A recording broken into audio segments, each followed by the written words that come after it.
Okay, അപ്പോൾ നമ്മൾ അടുത്ത പഠിക്കാൻ പോകുന്ന പ്രൊട്ടക്ഷൻ സോൺ. ഈ പ്രൊട്ടക്ഷൻ സോൺ നമ്മൾ എന്തിനാണ് പഠിക്കാൻ വേണ്ടതെന്ന് പറഞ്ഞാൽ ഒരു പ്രൊട്ടക്റ്റീവ് റിലേ അല്ലെങ്കിൽ റിലേയിങ് എന്ന് പറയുന്നത് നമുക്ക് എങ്ങനെ കൊടുക്കാം എന്നുള്ളത് പഠിക്കാൻ വേണ്ടിയിട്ടാണ് നമ്മൾ ഈ പ്രൊട്ടക്ഷൻ സോൺ ആദ്യം പഠിക്കാൻ പോകുന്നത്. അതായത് നമ്മളിപ്പോൾ ഈ ഒരു ചിത്രം എടുക്കുകയാണെന്നുണ്ടെങ്കിൽ ഇതാണ് ജനറേറ്റർ എന്ന് പറയുന്നത്. Okay, generating side. ഇത് ഹൈ വോൾട്ടേജ് സ്വിച്ചിങ് പ്രൊട്ടക്ഷൻ. ഇതിന് ശേഷമാണ് ചിലപ്പോൾ നമ്മൾ ഒന്നെങ്കിൽ ഡിസ്ട്രിബ്യൂഷനോ അല്ലെങ്കിൽ ബാക്കിയുള്ള കാര്യങ്ങളെല്ലാം സ്റ്റാർട്ട് ചെയ്യുന്നത്.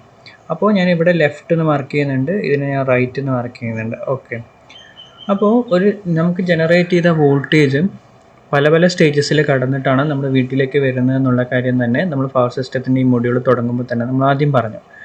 അപ്പോൾ നമുക്കിവിടെ എന്തൊക്കെ സ്ഥലങ്ങളുണ്ട് നോക്കാം. ആദ്യം നമുക്ക് ജനറേറ്റർ യൂസ് ചെയ്യുന്നതുകൊണ്ട് ജനറേറ്ററിൻ്റെ പ്രൊട്ടക്ഷൻ വേണം, അതാണ് ഫസ്റ്റ് വൺ. ഓക്കെ, അപ്പോൾ ജനറേറ്റർ സൈഡ് പ്രൊട്ടക്ഷൻ എന്ന് പറയുന്നത് ഒരുപാട് ടൈപ്പ് ഓഫ് മെക്കാനിക്കൽ കാര്യങ്ങളായിട്ടുള്ള speed governor, voltage surge, arrester, പിന്നെ അതേപോലെ ലോ സ്പീഡ്, ഹൈ സ്പീഡ്, അങ്ങനെയുള്ളതിൻ്റെ ഒരുപാട് പ്രൊട്ടക്ഷൻസ് നമ്മളിവിടെ കൊടുക്കാറുണ്ട്. ഓക്കെ, അത് ജനറേറ്ററിൻ്റെ പ്രൊട്ടക്ഷൻസ് ആണ് നമുക്ക് വരുന്നത്. അപ്പോൾ പവർ സിസ്റ്റം എന്ന് പറയുമ്പോൾ ജനറേറ്റ് ചെയ്ത വോൾട്ടേജ് നമുക്ക് ഡിസ്ട്രിബ്യൂഷൻ, ട്രാൻസ്മിഷൻ കഴിഞ്ഞ് ഡിസ്ട്രിബ്യൂഷൻ കഴിഞ്ഞ് നമ്മൾ വീടെത്തുന്നത് വരെയാണ് നമ്മൾ പവർ സിസ്റ്റം എന്നുള്ള കാര്യങ്ങൾ കൊണ്ട് പഠിക്കുന്നത്. നമ്മൾ ജനറേറ്റർ പ്രൊട്ടക്ഷൻസ് ഒക്കെ അത് വേറെ സൈഡാണ് വരിക.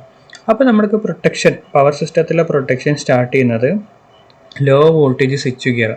അപ്പോൾ ഇതൊക്കെ ഓരോ ഫേസ് ആയിട്ട് കൺസിഡർ ചെയ്താൽ മതി. ഇപ്പോൾ ഇത് ഒരു ജനറേറ്ററിൻ്റെ ആണ്, ഇത് രണ്ടാമത്തെ ജനറേറ്ററിൻ്റെ ആണെന്ന് വിചാരിച്ചാൽ മതി.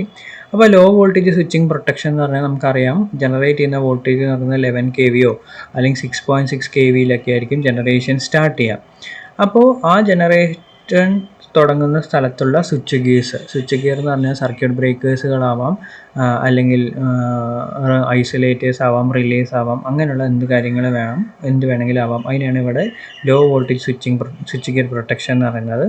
അതിനുശേഷം നമ്മൾ ജനറേറ്റ് ചെയ്ത വോൾട്ടേജിന് ആദ്യം സ്റ്റെപ്പ് അപ്പ് ചെയ്യുകയാണ് നമ്മൾ ചെയ്യുക. ഓക്കെ, നമ്മൾ ആ ഒരു പവർ സിസ്റ്റത്തിൻ്റെ ബേസിക് ഡയഗ്രാം നമ്മൾ പഠിച്ചതായിരുന്നു. ഒരു ജനറേറ്റർ, അതിൻ്റെ താഴെ ഒരു ട്രാൻസ്ഫോമർ, സ്റ്റെപ്പ് അപ്പ്, അതിന് താഴെ സ്റ്റെപ്പ് ഡൗൺ എന്ന് പറഞ്ഞ് നമ്മൾ പഠിച്ചതായിരുന്നു.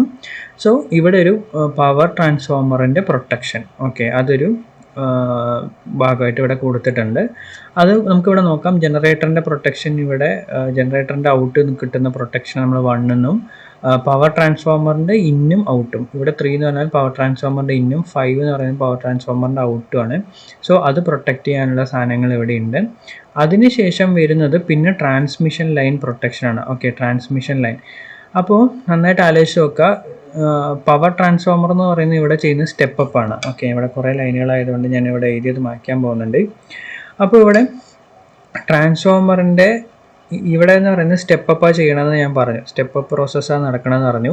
അപ്പോൾ ജനറേറ്ററിൽ നിന്ന് കിട്ടിയ ഔട്ട് എന്ന് പറയുന്നത് low voltage switch gear protection വേണം, അവിടെ വർക്ക് ചെയ്യുന്ന ട്രാൻസ്ഫോമറിന് ആവശ്യമായിട്ടുള്ള പ്രൊട്ടക്ഷൻ വേണം. അതിനുശേഷം സ്റ്റെപ്പ് അപ്പ് ചെയ്തതിന് ശേഷം നമുക്ക് കിട്ടുന്ന ഹൈ വോൾട്ടേജിനുള്ള പ്രൊട്ടക്ഷൻസ് നമുക്ക് വേണം. അപ്പോൾ ഇവിടെ ഒരു ഫേസ് ലൈൻ പോകുന്നുണ്ട്, ഇവിടെ ഒരു ഫേസ് ജനറേറ്ററിൻ്റെ ഔട്ട് പോകുന്നുണ്ടെങ്കിൽ ഇതിന് രണ്ടും കൂടെ കപ്പിൾ ചെയ്യാൻ വേണ്ടിയിട്ട് നമ്മൾ കുറേ ഡിവൈസുകൾ ഉപയോഗിച്ചിട്ടുണ്ടാകും. അതിനാണ് നമ്മൾ 7 കൊണ്ട് കാണിച്ചിട്ടുള്ളത്. അപ്പോൾ ഇവിടെ ഹൈ വോൾട്ടേജ് ജനറേറ്റ് ചെയ്ത വോൾട്ടേജ് നമുക്കിപ്പോൾ ട്രാൻസ്മിഷൻ ലൈൻ വഴി പോകുന്നുണ്ട്. സോ ട്രാൻസ്മിഷൻ ലൈനിൻ്റെ പ്രൊട്ടക്ഷനാണ് ഇവിടെ ഈ കാണിച്ചിരിക്കുന്ന ഈ ഒരു ബോക്സ് എന്ന് പറയുന്നത്. ഓക്കെ, 9, 11 ഒക്കെ കാണിച്ചിട്ടുള്ളത്.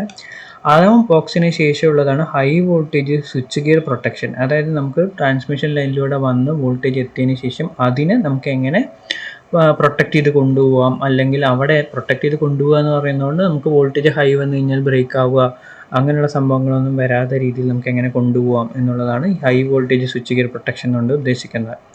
അപ്പോൾ അതിനെ ഓരോ സോണുകളായിട്ട് നമ്മൾ ഡിവൈഡ് ചെയ്തു എന്ന് പറഞ്ഞു. എന്തുകൊണ്ടാണ് ഈ സോണുകളായിട്ട് ഡിവൈഡ് ചെയ്തത്? ഫസ്റ്റ്, അപ്പോൾ നമുക്ക് ഇവിടെ ഉപയോഗിക്കുന്ന ഓരോ സാധനങ്ങളുടെയും ഓരോന്നിൻ്റെയും പർപ്പസ് വേറെയാണ്. ഇപ്പോൾ ജനറേറ്റർ എന്ന് പറയുന്നത് ജനറേറ്റ് ചെയ്യാനും, ട്രാൻസ്ഫോമർ എന്ന് പറയുന്നത് സ്റ്റെപ്പ് അപ്പോ അല്ലെങ്കിൽ സ്റ്റെപ്പ് ഡൗണോ ചെയ്യാൻ വേണ്ടിയിട്ടാണ്. അപ്പോൾ ഓരോ സാധനങ്ങൾക്കും അതിൻ്റേതായിട്ടുള്ള റേറ്റിങ്സ് ഉണ്ടാവാം, അതിൻ്റേതായിട്ടുള്ള വർക്കിംഗ് പ്രിൻസിപ്പിൾസ് ഉണ്ടാവും, അതിൻ്റേതായിട്ടുള്ള ഓപ്പറേറ്റിംഗ് മെത്തേഡ്സ് ഉണ്ടാവും. സോ നമുക്ക് എല്ലാ സാധനങ്ങളിലും ഒരേ ടൈപ്പ് ഓഫ് പ്രൊട്ടക്ഷൻ മെത്തേഡ്സ് നമുക്ക് ഫോളോ ചെയ്യാൻ പറ്റില്ല.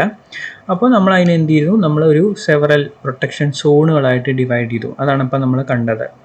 അപ്പോൾ ഈ സോണുകൾ ഓരോന്നായിട്ട് ഡിവൈഡ്, ഇപ്പോൾ ഇവിടെ നമുക്ക് നോക്കാം. ഇപ്പോൾ ഫസ്റ്റ് ജനറേറ്റർ 1, അപ്പോൾ ഞാനിവിടെ പേര് കൊടുക്കുന്നത് ജനറേറ്റർ 1 വലിയ ഫോൾട്ട് സംഭവിക്കണമെന്ന് വിചാരിക്കുക. ജനറേറ്റർ 1 വലിയ ഫോൾട്ട് ഇതാണ് 1, ഇതാണ് 2 എന്ന് വിചാരിക്കുകയാണെങ്കിൽ ജനറേറ്റർ 1 ഫോൾട്ട് സംഭവിക്കുകയാണെന്നുണ്ടെങ്കിൽ നമുക്ക് ഇവിടുത്തെ 1 എന്നുള്ള ഈ ഒരു സ്വിച്ചിങ് ഓപ്പൺ ചെയ്ത് കഴിഞ്ഞാൽ ഇതിന് ശേഷമുള്ള ബാക്കി entire system it will be still under healthy എന്ന് പറഞ്ഞു കഴിഞ്ഞാൽ ജനറേറ്ററിലെ ഫോൾട്ട് കാരണം കൊണ്ട് ഇവിടെ തന്നെ ആ ഫോൾട്ട് അറസ്റ്റ് ചെയ്യപ്പെട്ട് കഴിഞ്ഞാൽ ബാക്കിയുള്ള സോണുകളിലൊന്നും നമുക്ക് അതിൻ്റെ പ്രോബ്ലംസ് വരില്ല.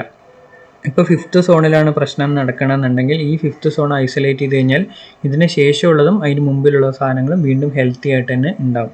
അപ്പോൾ ഓരോ പ്രൊട്ടക്ഷൻ സോണിനും അതിൻ്റേതായിട്ടുള്ള റിക്വയർഡ് ഓഫ് പ്രൊട്ടക്ഷൻസ് നമുക്ക് കൊടുത്തു കഴിഞ്ഞാൽ ബാക്കിയുള്ള സ്ഥലങ്ങൾ നമുക്ക് ഹെൽത്തി ആയിട്ട് ഓപ്പറേറ്റ് ചെയ്യാൻ പറ്റും എന്നുള്ള കാര്യങ്ങളാണ് ഏറ്റവും വലിയ അഡ്വാൻറ്റേജ് ഈ പ്രൊട്ടക്ഷൻ സോണായിട്ട് ഡിവൈഡ് ചെയ്ത് കഴിഞ്ഞാൽ. അപ്പോൾ ഒരു പ്രൊട്ടക്റ്റിംഗ് റിലേൻ്റെ എന്തൊക്കെയാണ് ഫണ്ടമെൻ്റൽ ക്വാളിറ്റീസ് എന്ന് പറഞ്ഞു കഴിഞ്ഞാൽ ഫസ്റ്റ് വൺ അതിൻ്റെ സെലക്ടിവിറ്റി. ഓക്കെ, ഇത് എന്താണെന്ന് ഓരോന്നായിട്ട് നമ്മൾ പറയുന്നുണ്ട്. Selectivity, speed of the relay, sensitivity, reliability. ഇത് സെലക്ടിവിറ്റി, ഇത് സെൻസിറ്റിവിറ്റി ആണ്. Reliability, simplicity, economy. ഓക്കെ, അപ്പോൾ ഇത്രയും കാര്യങ്ങളാണ് നമ്മളിപ്പോൾ ഇതിൽ നോക്കാൻ പോകുന്നത്. First one selectivity. അപ്പോൾ ആലോചിക്കുക, 1 2 3 ലൈൻ ഉണ്ടെന്ന് വിചാരിക്കുക, 1 2 3. അപ്പോൾ ഈ സെക്കൻഡിലാണ് ഇപ്പോൾ ഫോൾട്ട് നടന്നതെന്ന് നമ്മൾ വിചാരിക്കാം. അപ്പോൾ സർക്യൂട്ട് ബ്രേക്കർ അല്ലെങ്കിൽ അവിടെ ഉപയോഗിക്കുന്ന relay it should be select the problem has been happened at the 2. രണ്ടാമത്തെ ലൈനിലാണ് നടന്നത് എന്നും ഈ രണ്ടാമത്തെ ലൈനിൻ്റെ ഔട്ട് മാത്രം ഇത് ബ്രേക്ക് ചെയ്യും, ബാക്കി 1ഉം 3ഉം അതേപോലെ കണ്ടിന്യൂ ചെയ്യണം. ഓക്കെ, അതിനെയാണ് നമ്മൾ സെലക്ടിവിറ്റി എന്ന് പറയുന്നത്. ഏത് സ്ഥലത്ത് ഫോൾട്ട് നടക്കുന്നു അതിനെ മാത്രം ഓഫ് ചെയ്യണം, ബാക്കിയെല്ലാം സ്റ്റിൽ അണ്ടർ ഓപ്പറേഷൻ. ഇതാണ് സെലക്ടിവിറ്റി എന്ന് പറയുന്നത്. ഓക്കെ, അങ്ങനെ ചെയ്തു കഴിഞ്ഞാൽ മാത്രമേ നമുക്ക് മിനിമം ഡാമേജസിൽ കാര്യങ്ങൾ കൊണ്ടുപോകാൻ പറ്റുള്ളൂ. ഇപ്പോൾ വിചാരിക്കുക, ഇപ്പോൾ ഇവിടുത്തെ കേസിൽ ഇവിടെ ഒരു പ്രൊട്ടക്റ്റിംഗ് പാർട്സ്, ഇവിടെ ഒരു പ്രൊട്ടക്റ്റിംഗ് പാർട്ട് ഉപയോഗിച്ചിട്ടുണ്ടെന്ന് വിചാരിക്കുക, 2 എണ്ണം ഇങ്ങനെ ഉപയോഗിച്ചിട്ടുണ്ട്. അപ്പോൾ സെക്കൻഡിൽ ഫോൾട്ടാണ് നടക്കുന്നത്, അത് അതിന് ജഡ്ജ് ചെയ്യാൻ പറ്റിയില്ല, അല്ലെങ്കിൽ സെലക്ട് ചെയ്ത് അത് ബ്രേക്ക് ചെയ്യാൻ പറ്റിയിട്ടില്ലെങ്കിൽ ആ ഫോൾട്ട് കംസ് ടു 1, ഫസ്റ്റ് പൊസിഷനിലേക്ക് വരും. അപ്പോൾ എന്തായി, ഇവിടുന്ന് ഇവിടം വരെയുള്ള സാധനങ്ങളെല്ലാം ഡാമേജ് ആയി കഴിഞ്ഞിട്ടുണ്ടാവും. So selectivity of the relay എന്ന് പറയുന്നത് ഏറ്റവും ഇമ്പോർട്ടൻ്റ് ആണ്.